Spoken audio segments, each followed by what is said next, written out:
बर्तमान से कहन 6 दिन है चली बुली नहीं पार्बा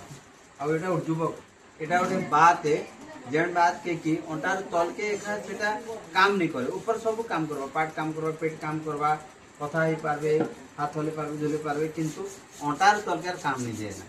अंटार तल के काम नहीं देवा देख एटा मुझे मालिश कर मालिश कर मुझे कोशिश करी जागृत करवा लगे एटा स्टार्ट हो गला मोर मालिशटा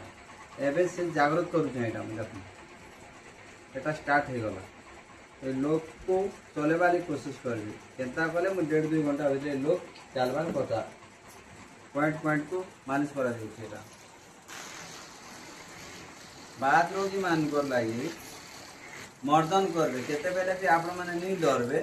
जाके बात हो गला अचल हो गला चली बुली नहीं पारते मालिश करबे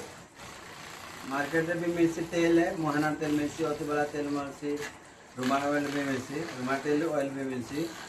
बड़ा भी मिलसी जे जनता बने पारबे नहीं तो किसी नहीं करबे मार्केट जब नहीं मिल तो सोरिष तेल लेबे सोरिष तेल दे लसुन पकड़ देबे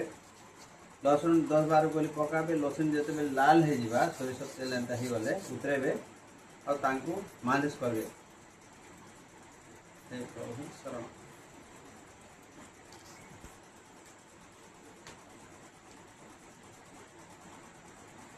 गोड़ एक्टिव है।